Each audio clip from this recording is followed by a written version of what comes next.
Far above the blue planet, a massive alien ship slowly entered Earth's orbit. The ship belonged to the Galactic Union, a powerful group of civilizations that ruled most of the known galaxy. Inside the ship's command hall, tall alien leaders watched the small planet on a giant screen. Earth looked peaceful from space, oceans shining under sunlight, white clouds moving slowly across the sky. But to the aliens, Earth looked small and unimportant. For many years, humans were known as a young species. They were curious, emotional, and sometimes reckless. Their technology was improving quickly, but compared to the ancient civilizations of the galaxy, humans were still beginners. Many alien species believed humans were clever but not dangerous. And today's meeting was supposed to prove that. Admiral Karen stood near the center of the command hall, his long silver uniform shining under the lights. He was a respected commander in the Galactic Union fleet, known for defeating several rebel civilizations. Now he had been sent to Earth for a simple mission: negotiation. The Galactic Union wanted humans to follow certain rules. Rules about fleet size, weapons, and expansion beyond their solar system. Most alien leaders believed humans would quickly accept the agreement. After all, Earth did not have a powerful fleet. At least that was what the galaxy believed. One alien engineer stepped forward and activated another display on the screen. A strange human ship design appeared. The moment it appeared, several aliens laughed quietly. The ship looked large, heavy, and very simple. It had thick armor plates, huge weapon mounts, and a body that looked more like a fortress than a modern starship. "This is their famous prototype," the engineer said with amusement. "The humans built it recently in their orbital shipyard." Admiral Karen studied the image carefully. The design did look strange. Most advanced civilizations built ships that were fast and elegant, using smart technology and precise energy systems. But this human ship looked different. It looked slow, heavy, and almost primitive. Another alien officer shook his head and laughed. "Humans think bigger ships mean stronger ships," he said. "That idea is centuries old." "They are still learning," another officer added calmly. "They will understand one day." The command hall filled with quiet amusement. To the ancient races of the galaxy, human engineering looked simple and outdated. The ship's size alone made many experts question its purpose. Ships that large were difficult to move and even harder to protect. In modern space warfare, speed and intelligence were more important than raw size. At least that was the common belief. Admiral Karen finally turned away from the screen and looked toward Earth. "Prepare the diplomatic channel," he ordered calmly. "The negotiations will begin soon." Around him, the alien officers moved quickly, activating communication systems and preparing the meeting protocols. Everything was proceeding exactly as expected. But far below them, on the blue planet they believed was weak, something unusual was happening. Deep inside Earth's largest orbital shipyard, hidden behind defense stations and construction platforms, massive lights slowly turned on. Gigantic metal structures surrounded a shadow that was larger than anything the alien fleet had ever seen. Thousands of workers and engineers moved through the enormous station, checking systems and preparing for activation. Slowly, silently, something inside the shipyard began to move. Its engines had not started yet. Its weapons were still sleeping. But the structure itself was already casting a giant shadow across the station. A shadow that would soon stretch far beyond Earth. Because the ship the aliens had laughed at was not just a prototype. And very soon, the galaxy was about to learn a dangerous lesson about human engineering. The negotiations had not even started yet. But the moment they did, everything in Earth's orbit would change. And the laughter of the galaxy would suddenly become silence. Inside Earth's largest orbital station, the meeting hall was bright and quiet. Large windows showed the blue curve of the planet below, with stars shining beyond the dark sky. Human engineers had built the station to welcome visitors from across the galaxy. Today it was filled with tension. Representatives from the Galactic Union had arrived with confidence. They believed the meeting would be simple. Humans were new to the galaxy, and new civilizations usually followed the rules of older powers. The alien delegates entered the hall first, moving with calm authority. Tall figures with different shapes and colors took their seats around the long silver table. At the center sat Admiral K.A. Wren, watching the room carefully. A moment later the human delegation entered. They walked in quietly, wearing simple dark uniforms. Their leader was Ambassador Daniel Hayes, a calm man known for speaking slowly and thinking carefully before answering. He greeted the aliens politely and took his seat. For a few seconds the room remained silent. Then the negotiation began. A tall alien council member stood and activated a floating display above the table. Lines of glowing text appeared in several languages. "These are the terms of the Galactic Union," the alien announced calmly. "Earth will limit the size of its military fleet. Earth will report all new weapons development to the Union. And Earth will not expand beyond its current territory without Union permission." The alien finished speaking and sat down confidently.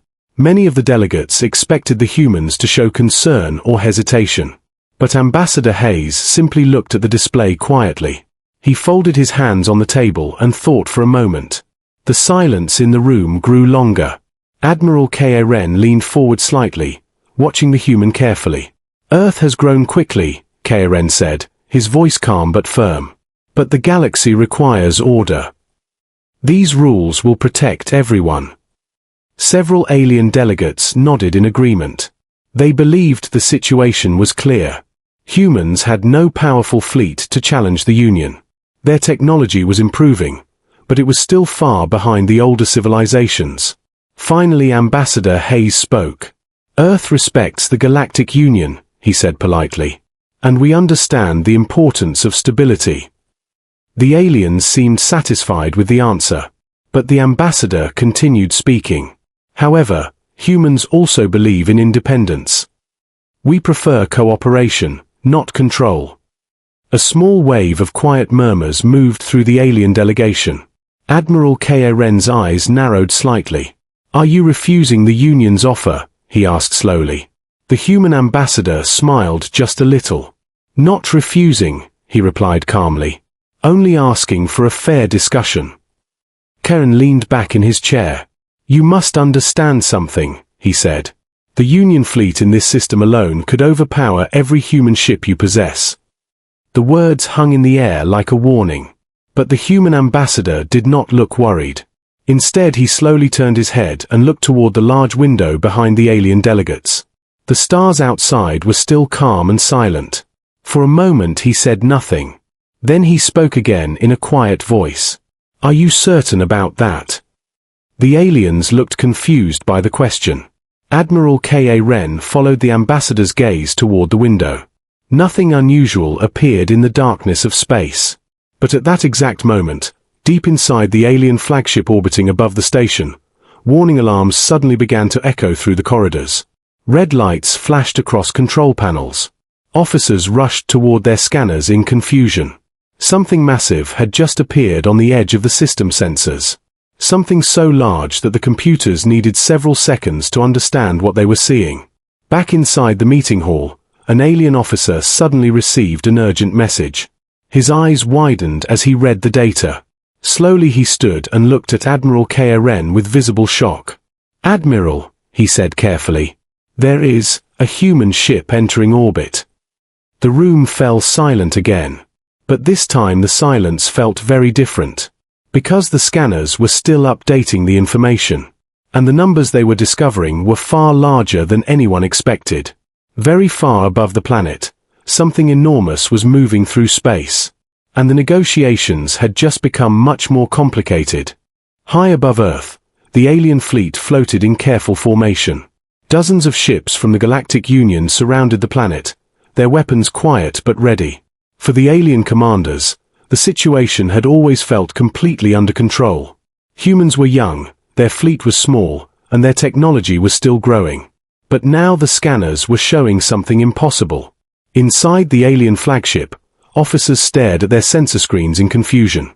A signal had appeared near the outer defense line of Earth's orbital shipyards. At first the computers thought it was a station or a construction platform. The object was simply too large to be a normal warship. But as the scanners continued to analyze the signal, the numbers kept growing. "Range confirmation complete," one officer reported nervously. "Object is moving toward Earth orbit." Admiral K.A. Wren stood behind the main display, watching the information appear line by line. "Identify the vessel," he ordered calmly. The officer hesitated for a moment before answering. "The signal matches human military codes," he said slowly. For a second the command bridge became silent. Then several officers began speaking at once, trying to understand what was happening. A human ship that large should not exist. Even the largest alien dreadnoughts were only a few kilometers long. But the scanner data kept updating. Length estimate increased again. 8 kilometers. Then 10. Then more. One officer suddenly stopped typing and looked up with wide eyes. "Admiral," he said quietly, "the final measurement is complete." Karen crossed his arms and waited. "How large is it?" he asked. The officer swallowed slowly. "Approximately 12 kilometers," he replied. Several alien crew members froze in disbelief. 12 kilometers was not a normal warship. That was the size of a small city. The main screen changed as the long-range cameras finally captured the object. A giant shape slowly appeared in the darkness of space. At first it looked like a moving mountain of metal. Heavy armor plates covered its massive body, layered like protective walls. Large weapon towers were placed across the surface, each one bigger than an entire alien cruiser. Rows of engine ports glowed faintly along the rear section. The ship moved slowly, but its size made the movement feel powerful and unstoppable. One officer whispered quietly, "That cannot be real." Admiral K.A. stared at the image without speaking. For the first time since arriving in the system, he felt something unexpected. Uncertainty. The alien fleet had come to negotiate from a position of strength. But the ship appearing on their scanners was unlike anything they had seen before. Meanwhile, inside the orbital station meeting hall, the alien delegates were also receiving the same reports. A quiet tension filled the room. The alien officer who had delivered the message stood beside Admiral K.A. Wren's seat, waiting for instructions. The human ambassador watched their reactions calmly. Finally K.A. Wren turned toward him slowly. "That ship," he said carefully. "Is it yours?" Ambassador Hayes nodded once. "Yes," he replied simply. Another alien delegate leaned forward with disbelief on his face. "That is not a prototype," the alien said. "That is a fortress." The human ambassador remained calm. "In a way," he said, "it is both." Outside the station windows, the massive ship continued moving into position above Earth. Its shadow slowly passed across several alien vessels, blocking the distant stars. Small defense drones moved around its surface like tiny lights. And then something else happened. Sections of the giant hull began to shift. Heavy weapon platforms slowly rotated into firing position. Energy systems inside the ship started to wake up. Power readings on alien scanners suddenly jumped to dangerous levels. The alien officers realized the truth at the same moment. This giant ship was not just large. It was armed. Very heavily armed. Admiral K.A. Wren looked back at the human ambassador, his voice much quieter now. "What is the name of that ship?" he asked. Ambassador Hayes looked toward the window and the enormous silhouette in orbit. Then he answered calmly. "That," he said, "is Earth's Titan-Class Warship prototype." And for the first time since entering the system, the alien leaders understood that the meeting they believed would control humanity had just become something very different. Because above the planet, the Titan had finally arrived. And the galaxy was about to learn that human prototypes were never small experiments. They were warnings. The giant Titan warship floated silently above Earth. From a distance, it looked like a dark metal continent moving through space. Its massive armor plates reflected the sunlight, and its powerful engines glowed softly at the rear. Around it, the ships of the Galactic Union suddenly looked much smaller. Inside the alien flagship, the command bridge was no longer calm. Officers moved quickly between control stations, studying the new data that continued to arrive from the scanners. Every report showed the same surprising truth. The human ship was far more powerful than anyone expected. Energy output continues to increase, one officer reported nervously. "Multiple weapon systems detected," another officer added. "Shield generators are active and extremely strong." Admiral Karen stood silently in front of the main display. The image of the Titan-Class Warship slowly rotated on the screen, showing its enormous structure. Heavy weapon towers covered the surface. Missile launch bays were hidden behind armored plates. And deep inside the ship, massive reactors produced incredible levels of energy. The alien officers had studied human technology for years. They believed they understood how humans built ships. But this design was completely different from anything they expected. Finally Karen spoke, his voice low and serious. "Open a direct channel to the station," he ordered. A moment later the communication link activated inside the meeting hall. The alien delegates turned toward Ambassador Hayes, their expressions no longer confident. Karen's voice echoed through the room. "Explain something to me," the Admiral said slowly. "Why would a young civilization build a ship like that?" The human ambassador folded his hands calmly on the table. "Because humans learned something important from history," he replied. The alien leaders waited for him to continue.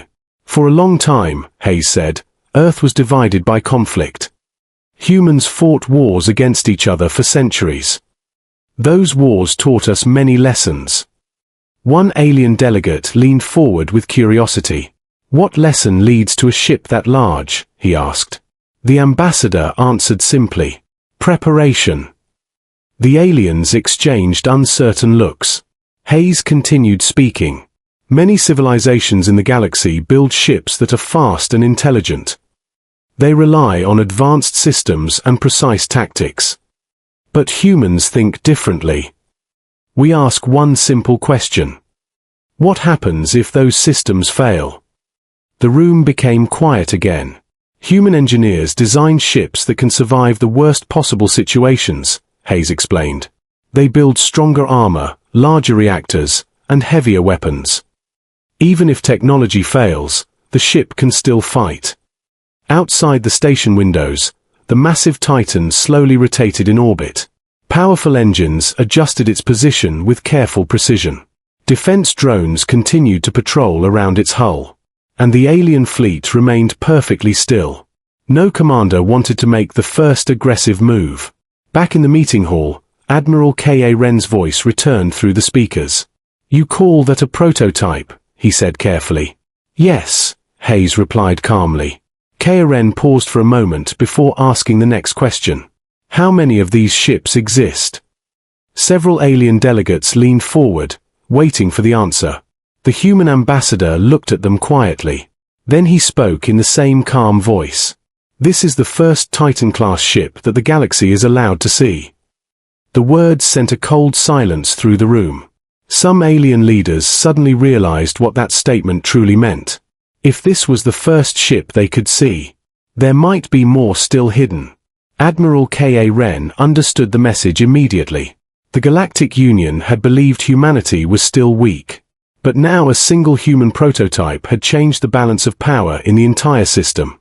For the first time during the negotiation, the alien commanders began to consider a new possibility. Perhaps Earth had not been trying to compete with the galaxy. Perhaps Earth had been quietly preparing for it. And the Titan warship above the planet was only the beginning of that preparation. As the massive ship continued its silent orbit, the alien fleet waited. Because suddenly the negotiations with humanity no longer felt like a simple meeting. They felt like a warning. And every alien leader in the system was starting to understand the same dangerous truth. Humans did not build prototypes just to test ideas. They built them to show the galaxy what they were capable of becoming. The Titan-class warship remained in orbit above Earth, its enormous shadow stretching over the planet below. For the Galactic Union fleet, what they saw was more than a ship. It was a statement. Every alien officer aboard the flagship felt it. The humans had not fired a single shot, yet the presence of the Titan alone changed the tone of the entire negotiation. Admiral Karen stood silently, studying the massive silhouette on the sensor screens. He had seen countless battles, fought against powerful fleets, faced enemies who believed themselves unstoppable. But never before had he felt such a mix of awe and fear. The alien delegates inside the station looked at each other nervously. Their confidence was gone. What they thought was a simple negotiation with a young species had become something entirely different.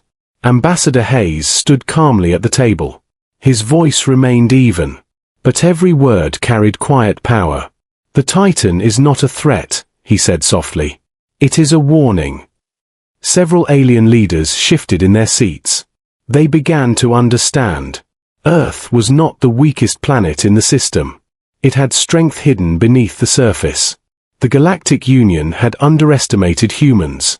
For centuries, humans had studied alien technology, but they had not copied it. They had improved it. Their ships were not just faster or smarter. They were stronger, tougher, and ready to survive the worst battles imaginable. Outside, the Titan adjusted its orbit slowly. Defense drones moved in patterns that made alien observers uneasy. Energy readings from the ship continued to rise. The Union fleet realized it would take immense firepower to challenge a single Titan. And yet, there was only one visible. Admiral Karen finally spoke, his voice quieter than before. "Perhaps," he said slowly, "negotiations should continue." He looked toward Ambassador Hayes, who nodded politely. "Yes," the ambassador replied. "And I believe they will." A quiet calm returned to the room, but it was different from before. The aliens were no longer confident. They were cautious, careful, respectful. For the first time, the Galactic Union truly understood that humanity was not a species to be controlled. They were a species to be watched, respected. The Titan-Class Warship above the planet remained still, its engines glowing softly, its massive weapons ready but idle. It did not need to fire to prove its point. Its mere presence sent a clear message across the galaxy. Humans would defend their planet. Humans would survive. And if challenged, they would unleash power no one could ignore. Admiral Karen leaned back in his chair. He thought of the other human prototypes he had heard rumors about. Ships even more powerful than the Titan, hidden across the solar system. A chill ran through him. He understood that the galaxy had misjudged humanity. And that misjudgment could have been fatal. The human ambassador remained calm. A small, confident smile touched his lips. "Human prototypes are not experiments," he said quietly. "They are warnings." Outside, the Titan drifted silently above the planet. Its shadow a reminder of human determination. The Galactic Union fleet slowly adjusted its formation. No one spoke loudly. No one made sudden moves. Because every alien officer knew that Earth had changed. The galaxy would never underestimate humans again. And from that day forward, negotiations with Earth were no longer about power or weakness. They were about respect. A new respect for a species that had once been laughed at. And now, because of a single Titan-class warship, the galaxy had learned to take humanity seriously. The blue planet below continued to shine. Peaceful, quiet, but stronger than anyone had imagined. And above it all, the Titan watched silently. A sentinel of Earth. A warning to the stars. And a promise that humanity's determination would never be questioned again.